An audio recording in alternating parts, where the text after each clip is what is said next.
Hello student, आज अपन देख रहे हैं 3G के इबारती प्रश्न। इबारती प्रश्न में मेन बात है जो पे ध्यान दें सभी लोग।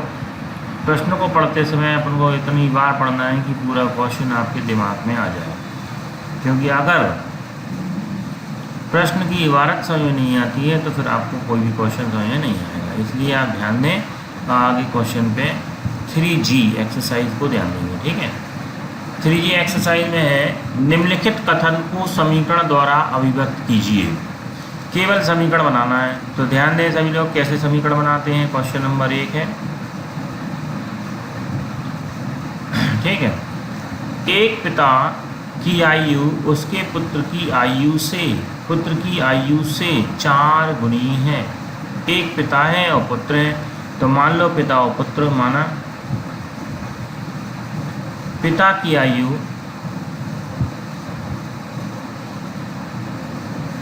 बराबर है x वर्ष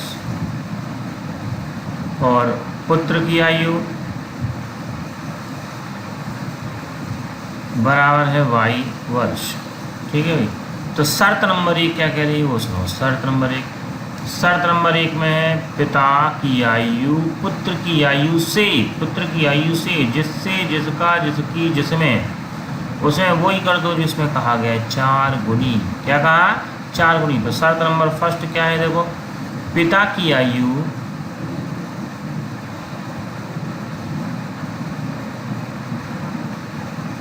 पुत्र की आयु से कैसे? पुत्र की आयु से, तो जिससे जिसमें जिसका जिसकी उसी में वही कर दें। कितनी गुनी? 4 गुनी। तो 4 से गुणा और बराबर का साइन लगा दें।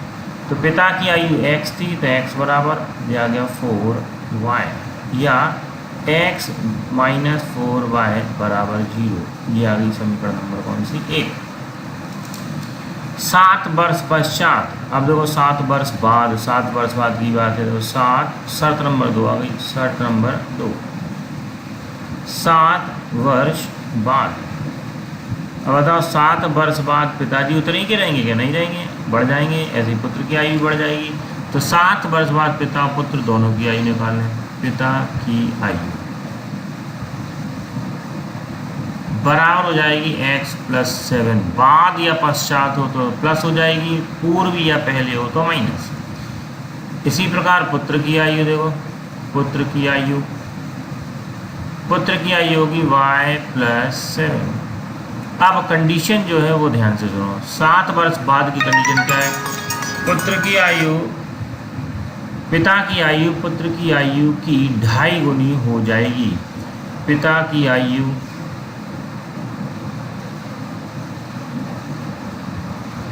पुत्र की आयु की कितनी हो जाएगी? 2.5 गुनी, 2.5। पिताजी की आयु थी x + 7 और 2 × y + 7। देखो यहाँ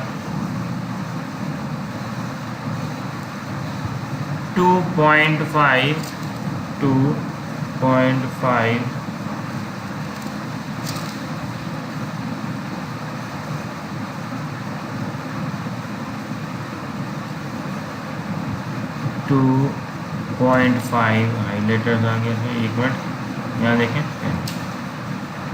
2.5 इंटू पुत्र की आयु होगी y + 7। ठीक है, तो अब इसे समीकरण के रूप में ना दशमलव हटा दो, 0 बढ़ा दो, 10 आ गया। 5 दूनी 10, 5 25।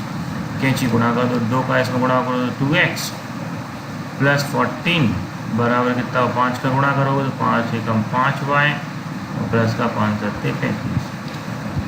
2x - 5y = हो गया 35 - 14। घटा दोगे -5y बराबर हो गया 21। समीकरण नंबर 2। तो समीकरण के रूप में अभिव्यक्त करना था तो समीकरण बन जाती है समीकरण 1 और समीकरण नंबर 2।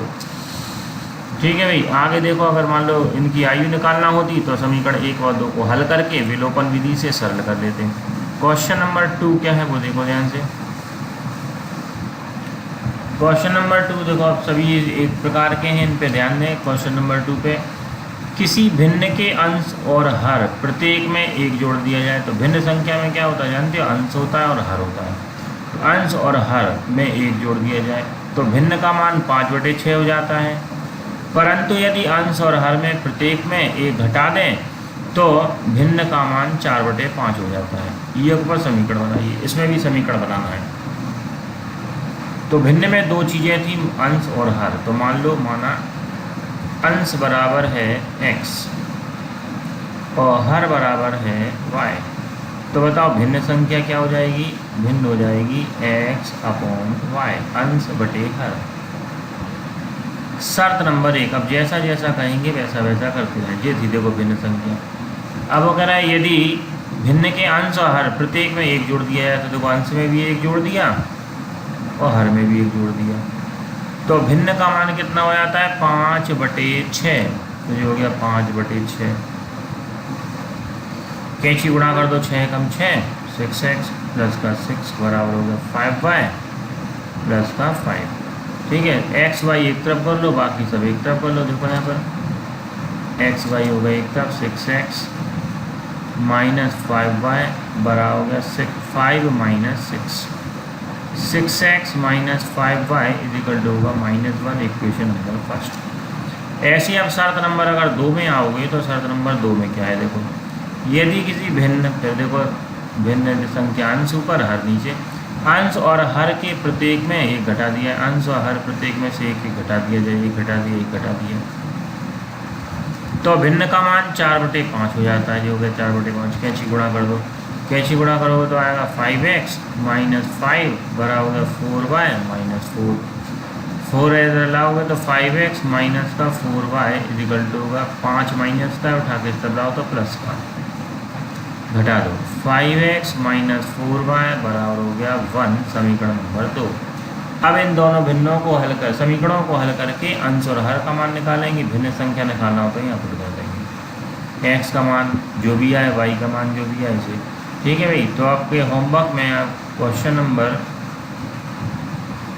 1 से लेकर कहाँ तक करना है आपको, 6 तक करना है। सभी एक जैसे क्वेश्चन है, जो ना आता है वो पूछने। ठीक है भाई।